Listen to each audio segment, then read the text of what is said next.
This is my story, this is my song, praising my Savior all the day long. This gospel hymn reminds me that we each have a story, and that the greatest of them is to deliver our purpose to this world. What is the meaning of life if we do not fulfill our destiny? What is the meaning of our days on this earth if we don't encounter happiness? Today, I want to share the story of a man who has been the greatest example of purpose to me. His name is Isaac Baksh, and he is my father. His life epitomizes grace, love, faith, and courage. And he finds his greatest happiness in serving his Creator.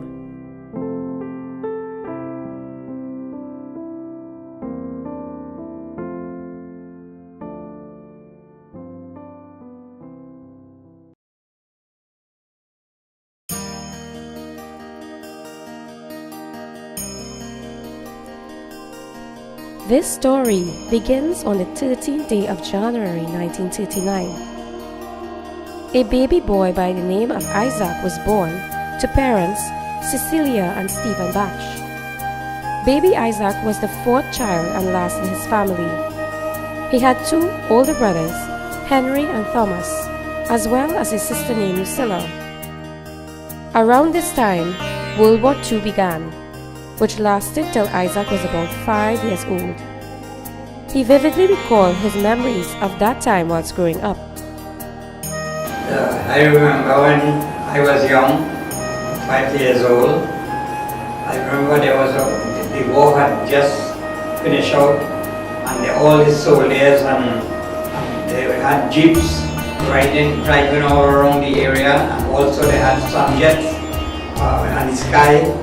Just by a whole pile of just flying up in the sky, and we used to go to school, and we used to see this thing in school. We see the plane passing, all the jets passing fast. Around this time, sugarcane plantations were being replaced by cocoa estates. Indentured laborers had just completed their indentureship and began striving to make a home for themselves.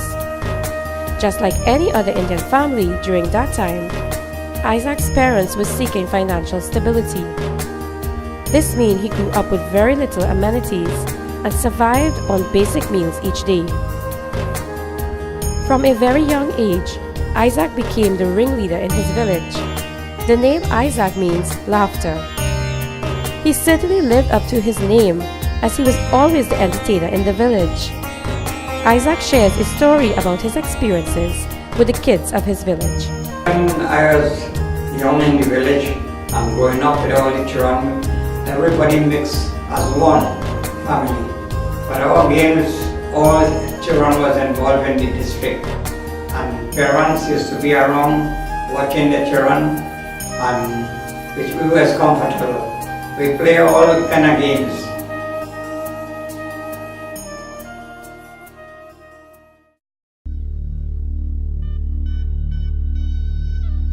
When Isaac was around 9 years old, he started singing at the temple. He discovered his love for music and was compelled to engage in cultural activities.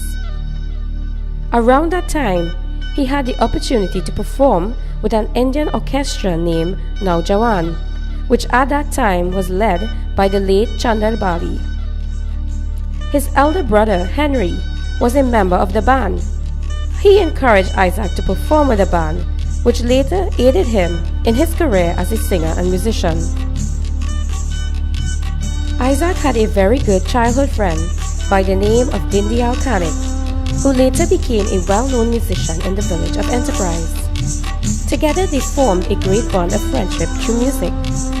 They made performances together at various recreational activities in the community.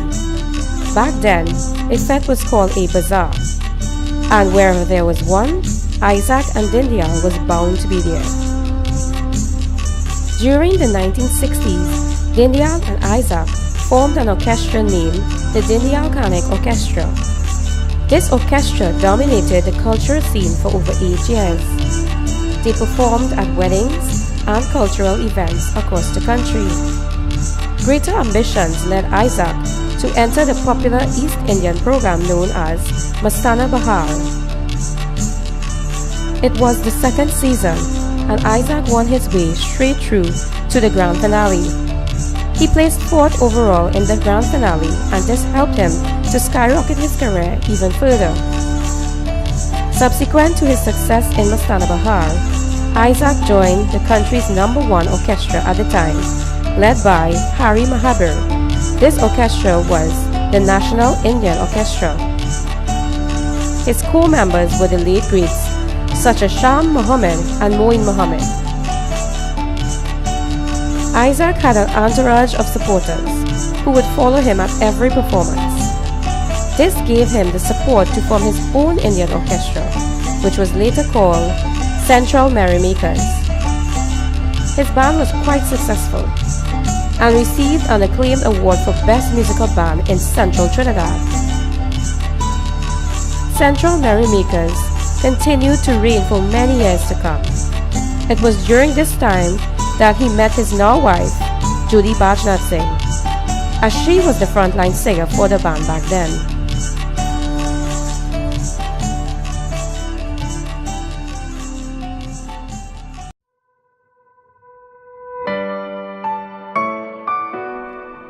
After separating from his first wife, whom he had 4 beautiful children with, Isaac delved further into his musical career. It was during this time that he met his now wife, Judy Bajnath Singh, as she was a frontline singer for the band back then. Judy Baksh was the second-born child to Maimun and Bajnath Singh, who were also musically inclined and involved in cultural activities. Judy started off singing in school programs and was heavily influenced by Ravi Ji to perform at various events. Uttam Ramsuddin asked Judy to sing at a major cultural event. She sang and performed the song Mere Sone Jeevan from the movie Asura. She immediately earned the adoration of her audience. Judy continued to stun crowds and went on to lead a thorough singing career, which eventually landed her the frontline singer position in the Central Merrymakers. As Judy and Isaac continued to perform together, their voices were joined in harmony and eventually their hearts in matrimony. Their love blossomed into a lifelong relationship. They later had 6 children together. Their names are Nisha, Riya, Asha, Usha, Ashish and Amit, all of which are blessed with immense talent. They each can sing and play musical instruments. During the 90s, Isaac formed his own family band named Suhana Sangeet Orchestra. As Isaac's children grew older, they continued to follow in his footsteps. They each entered Mastana Bahar and progressed to the semi-finals on separate occasions. 3 of the Baksh siblings currently have their own crossover band known as TNT Nitro.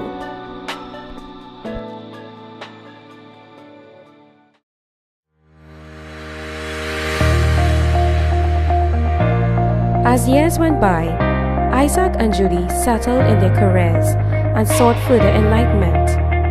They each had a desire to fulfill a greater purpose in their lives. Judy always loved God and had a deep desire to worship Him as she experienced a call in her life. Isaac also experienced the same call, but always felt burdened by his love for his Indian culture. In 1984, an Indian pastor by the name of Justin Sher Singh visited Trinidad. He was a follower of the Seventh-day Adventist faith and was responsible for bringing Hindi gospel music to Trinidad. This presented the ideal opportunity for Isaac and his family to fulfill the call on their lives. Prior to this, Isaac's longtime friend Dindyal Kanik became a member of the SDA Church and crossed paths with Pastor Justin Sher Singh.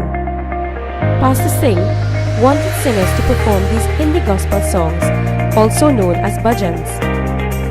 Given his history with the family, Mr. Kanik recommended Isaac and Judy as they were well-known singers in Central Trinidad. Judy and Isaac was introduced to Pastor Singh and instantly fell in love with Hindi gospel music. Being able to worship God in Hindi made a big difference for them. They felt a sense of belonging and saw the path to fulfilling their calling. After performing at many crusades, Judy and Isaac decided to follow Jesus in December 1984. In 1985, a group by the name of Krista Seva Sangh was formed by Pastor Singh, and the key members were Dindyal Kanik, Isaac and Judy, and Joseph Ramata. This group represented the Indian community in the Christian faith. Under the leadership of Joseph Ramata, Krista Seva Sangh performed across the country and popularized the program known as the Yeshu Katha. These programs led many people to accept Jesus Christ as their Savior. With his combined love for Indian music and God, Isaac felt a passion for composing Hindi gospel music in the local classical styles. In 2010, the Baksh family produced a Hindi gospel album named Masiha, which means Savior.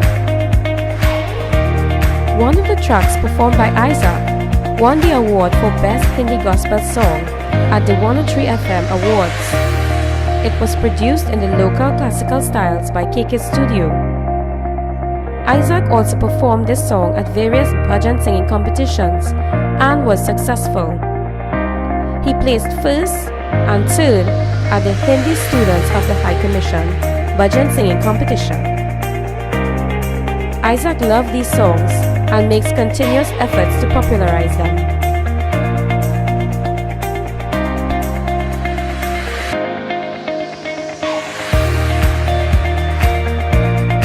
Isaac continues to live a happy and fulfilling life through serving God with his talent. At the age of 79, he is vibrant and energetic and still practices his music on a daily basis. In 2017, he made many performances at crusades and Thanksgivings throughout the country. He was also fortunate to make a trip to Guyana with his wife, Judy, to perform in a Yeshu Katha held by Pastor Faz Muhammad. In January 2018, Isaac celebrated his 79th birthday by vacationing in Tobago with his family. A few days after that, he was miraculously blessed with another chance at life.